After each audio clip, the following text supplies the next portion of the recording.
Are there any land animals that inspire as much fear as bears? Despite federal protection in many regions, these formidable creatures pose significant threats to humans. Their immense strength makes defense nearly impossible. As we share stories of encounters, the true extent of their danger will become unmistakably clear.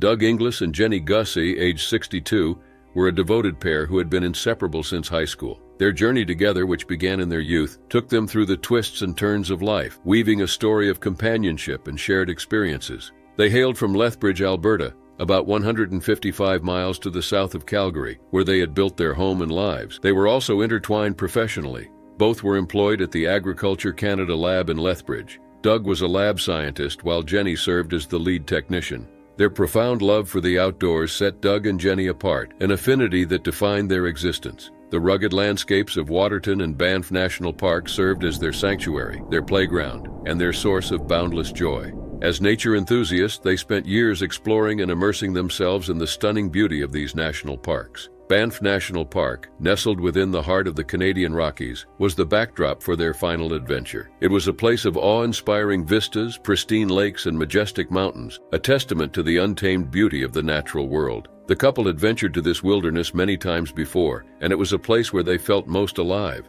However, something went wrong on that fateful camping trip in September 2023. The details of the incident were shrouded in tragedy as Doug and Jenny met their untimely end during what was supposed to be a joyful escape into the wilderness they held so dear. The circumstances surrounding their passing remained a sad mystery. Venturing into the Red Deer River Valley, they were backcountry hiking enthusiasts, eagerly exploring the pristine landscapes. Their beloved dog accompanied them, adding a touch of companionship to their journey. Doug and Jenny remained connected with the world throughout their trip through their Garmin InReach device. Daily updates were shared with Doug's uncle, Colin Inglis, who became their lifeline to the outside world. The device was meant to ensure their safety and provide a way to communicate in emergencies. Little did they know that it would play a crucial role in their story. On the day of the incident, the 5th day of their camp stay, they sent Colin a message at 4:52 p.m., notifying him that they had been delayed but had safely reached their campsite. This seemingly ordinary message marked the last time they would communicate under normal circumstances. The message that followed around 8 p.m. on September 29th was brief yet chilling. "Bear attack bad." Those 3 words contained a world of horror, instantly raising alarms. The tranquility of their camping trip had given way to a nightmarish encounter with a grizzly bear. What had started as a peaceful evening of dinner and relaxation in their tent had turned into a life-and-death struggle. Colin, the recipient of this ominous message, was left anxious and deeply concerned. The words "bear attack bad" sent shivers down his spine, signaling something was wrong. The couple's peaceful camping trip had suddenly transformed into a harrowing ordeal. Realizing the gravity of the situation, Colin took immediate action.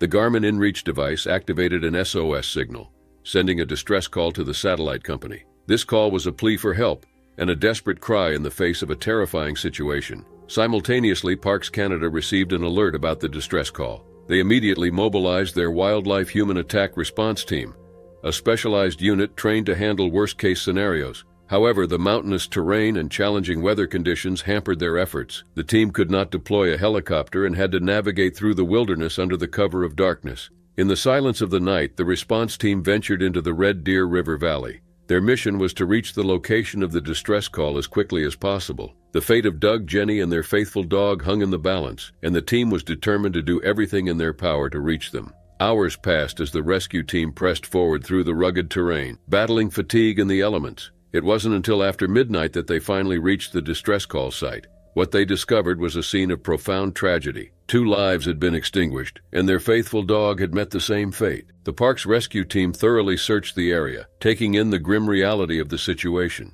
As they worked to understand the sequence of events, they were confronted by another daunting challenge. A grizzly bear charged at the team.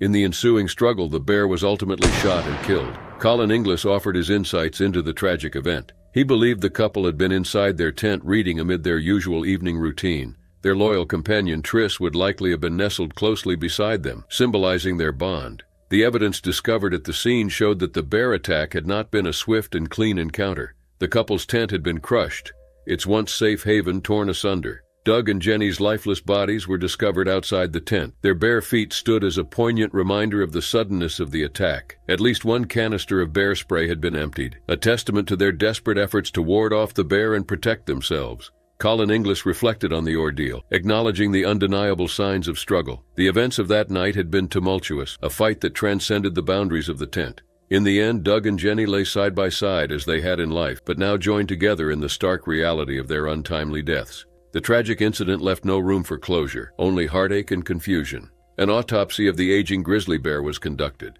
There were no clear answers as to why the bear had ventured near the couple's campsite, or what had triggered the attack. While the response team from Parks Canada, trained in wildlife attack site investigation and forensics, did their best to gather evidence, the ultimate cause remained elusive. The mysterious circumstances surrounding the attack and the absence of eyewitnesses deepened the enigma. The remoteness of the location with its untouched wilderness kept the secrets of that fateful night locked away. On January 17, 2023, Summer Myomick bundled her baby against the freezing winds, whipping off the Bering Sea, and stepped outside into a blur of blowing snow. It was a short walk from the school where she had visited relatives to the health clinic about 150 yards away. But the young mother could hardly have seen where she was going, or the terror approaching. 24-year-old Myomick and her son, 1-year-old Clyde Ongtawasruk, made it just beyond the front of the Kingikmute School in Wales, Alaska, just below the Arctic Circle. The swirling snow and howling wind created an almost impenetrable veil around them. Suddenly, from this wall of white, a polar bear emerged. It was massive, ghostly white against the backdrop of the storm, and it moved with a speed that belied its size. In a heartbeat, it was upon them. Summer barely had time to react. One moment she was squinting through the snow, and the next, she was knocked to the ground. The bear's powerful claws raked across her, and she instinctively curled her body around Clyde, trying to protect him from the ferocious attack. Her screams were lost in the wind, but a few children had seen the bear through the windows inside the school and raised the alarm. Dawn Hendrickson, the principal, quickly ordered a lockdown and closed the blinds so the other children couldn't see what was happening. The school went silent. The only sound was the wind battering the windows and the muffled chaos outside. Several employees and community members, brave in their desperation, left the safety of the building armed with shovels, hoping to scare the bear away. They shouted, waved their shovels, and made as much noise as possible, but the bear was undeterred. It momentarily seemed to pause its brutal mauling, distracted by the new commotion, but then it turned on the would-be rescuers, forcing them to retreat into the school. Principal Hendrickson slammed the door shut just as the bear charged, its massive body crashing against the barrier. Inside, there was an eerie, terrified silence. The children huddled together, some crying softly, others staring wide-eyed at the adults, looking for reassurance. Hendrickson knew they were trapped. There was no law enforcement in Wales, and the bear was still outside, pacing, its breath visible in the cold air. He could only pray that help would come soon. As the minutes dragged on, it felt like hours. Calls for help went out to community members, but the storm made everything more difficult. The relentless wind and snow obscured vision and muffled sounds, making it hard to coordinate any rescue efforts. Finally, after what felt like an eternity, a figure emerged from the storm, a local man with a rifle. He took careful aim and fired. The bear fell, but the damage was done. The community gathered around Summer and Clyde to offer comfort, but it was too late. Summer's injuries were fatal, and little Clyde, despite her best efforts to protect him, had not survived the attack either. In the wake of this unfathomable tragedy, the community of Wales was plunged into grief. The school was closed, and counselors were brought in to support the residents, who struggled to process what had happened.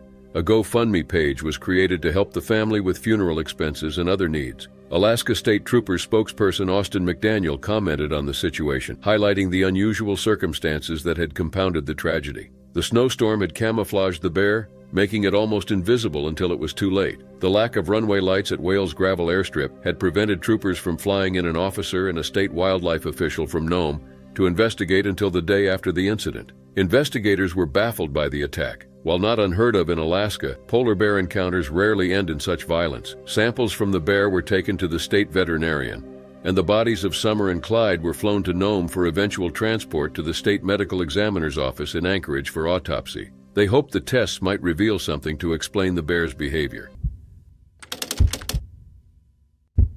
On June 16, 2023, Stephen Jackson, a 66-year-old man from Tucson, Arizona, was at his campsite where he was constructing a cabin on his property. The early morning sun filtered through the dense trees, casting dappled light across the clearing where Stephen sat, enjoying his morning coffee.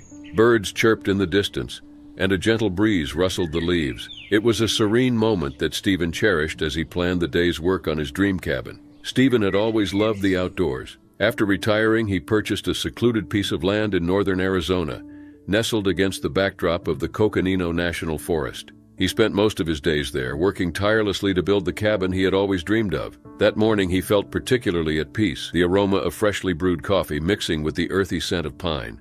As he took another sip, Stephen could not have known that this would be his last moment of tranquility. Around 8 a.m., an unexpected and terrifying event shattered the peaceful morning. From the dense forest emerged a black bear, estimated to be between 6 and 10 years old and weighing around 300 pounds. The bear approached silently, its dark eyes locked onto Stephen. In a matter of seconds, the bear lunged at him. Stephen barely had time to react before the powerful animal was upon him. The attack was swift and brutal, with the bear knocking Stephen to the ground, his coffee cup flying from his hands. The bear's claws and teeth tore into him, dragging him about 75 feet down an embankment. Stephen's desperate screams echoed through the trees, alerting his nearest neighbors, whose properties were scattered throughout the wooded area. Hearing the horrific cries, the neighbors sprang into action. They rushed toward the sound, shouting and honking their car horns in a desperate attempt to scare the bear away. The noise, however, did little to deter the animal. It continued its relentless attack on Stephen, seemingly oblivious to the chaos around it. One of the neighbors, a local man named Richard, arrived at the scene with his rifle. Seeing the bear mauling Stephen, he aimed and fired. The shot rang out and the bear collapsed, finally releasing its grip on Stephen. But the damage had already been done. By the time the bear was dead, Stephen had succumbed to his grievous injuries. The authorities were swiftly notified, and soon the area was swarming with investigators and wildlife officials. The scene was sad, with everyone shaken by the sudden and violent loss of a neighbor and friend. Stephen Jackson's dream of building a home in the peaceful wilderness had been tragically cut short. As the investigation unfolded, authorities were perplexed. The bear, when examined, appeared to be in good health. There were no visible signs of disease or malnutrition. An examination of the bear's stomach contents revealed human remains consistent with the injuries found on Stephen, as well as native vegetation and seeds. The body fat on the bear indicated it was in good nutritional condition. Additionally, the bear tested negative for rabies, deepening the mystery surrounding its aggressive behavior. The local community was devastated by Stephen's death. He was a beloved figure known for his kind nature and passion for the outdoors. Patrice Miller was a cheerful 71-year-old woman who lived in Sierra County, California. Known for her warm smile and kind demeanor, Patrice was a beloved figure in her small community. Her quaint house in Downeyville, nestled among the towering pines and quiet streets, was familiar to her neighbors. Every morning, Patrice could be seen tending to her garden or chatting with passers-by on her porch. One sunny morning, however, Patrice was nowhere to be seen. Her neighbors, initially unconcerned, assumed she had gone out for the day or perhaps was resting inside. But as the days passed without any sign of her, worry began to spread through the tight-knit community. Patrice was a creature of habit, and her sudden absence was out of character. By the third day, concern had turned to alarm. Neighbors knocked on her door and called her name but received no response. They decided to call the Sierra County Sheriff's Office to request a welfare check. Deputies were soon dispatched to Patrice's home on November 8, 2023, where they encountered an unsettling sight. The front door was ajar, and its lock was broken. Bear scat was scattered on the porch, an ominous sign of something wrong. The deputies entered cautiously, calling out for Patrice as they moved through the house. What they found inside was far worse than anything they had imagined. In the living room, they discovered Patrice's lifeless body. The gruesome scene around her compounded the initial shock of finding her dead. There were clear signs that a bear had been inside the house for several days, feeding on her remains. The deputies were stunned, struggling to process the horror before them. An immediate investigation was launched to determine the cause of Patrice's death. Initially, it was believed that she had passed away from natural causes or an accident before the bear entered the home, attracted by her scent. However, the truth would prove to be far more tragic. An autopsy was conducted and the results were chilling. Patrice had not died of natural causes. The bear had fatally mauled her. The realization that this beloved woman had been the victim of such a violent attack shocked the entire community. The Sierra County Sheriff's Office and wildlife officials intensified their efforts to identify and capture the bear responsible. In the days following the discovery, neighbors reported seeing a bear repeatedly returning to Patrice's property. It seemed unafraid of humans and exhibited aggressive behavior, likely encouraged by its previous actions. The community was on edge, Fearful that the bear might attack again, wildlife officials set traps around the area, hoping to capture the bear before it could cause more harm. The tension in Downeyville was palpable, with residents staying indoors and watching their surroundings. Then, after several days of vigilance, the bear was finally caught. The animal was euthanized, and DNA analysis confirmed it as the aggressor. The swift action, while challenging, was deemed necessary to protect the residents from further danger. The bear's aggressive behavior and the tragic death of Patrice Miller underscored the need for immediate and decisive action. As the community grappled with the loss of Patrice, they also faced the reality of living near wildlife. Downeyville had always maintained a delicate balance with nature,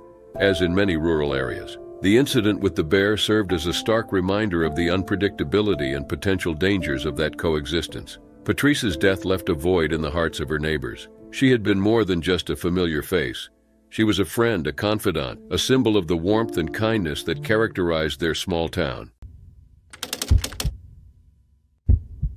In 2015, Amy Adamson left her career as a teacher.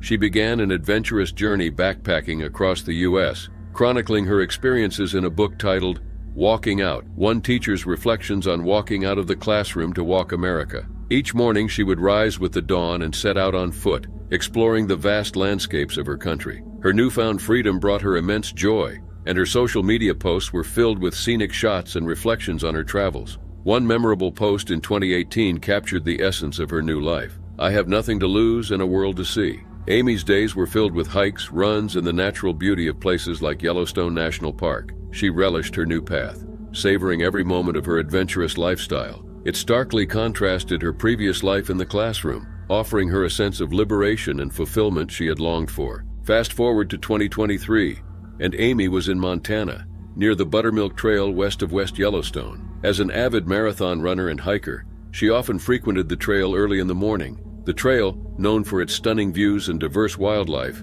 was Amy's favorite spot. On the morning of July 23rd, she embarked on her routine run, eager to embrace the tranquility of the trail. However, that morning took a tragic turn. Amy jogged along the path and encountered a grizzly bear with her cub. Startled by Amy's sudden presence, the bear reacted defensively. Grizzlies, especially those with cubs, are known to be highly protective and can perceive any approach as a threat. Without bear spray, a crucial deterrent that wildlife experts recommend carrying in grizzly country, Amy was vulnerable. The bear attacked, driven by a defensive instinct rather than predatory intent. The incident occurred along a well-used trail about 8 miles from West Yellowstone, a bustling gateway community for the national park. Despite the horror of the attack, the bear did not consume Amy, showing that it was an act of defense. It was around 8 a.m. when another hiker discovered Amy's lifeless body. She had suffered extensive injuries, and the coroner later confirmed that her cause of death was excessive blood loss due to the bear mauling. The news of her death spread quickly,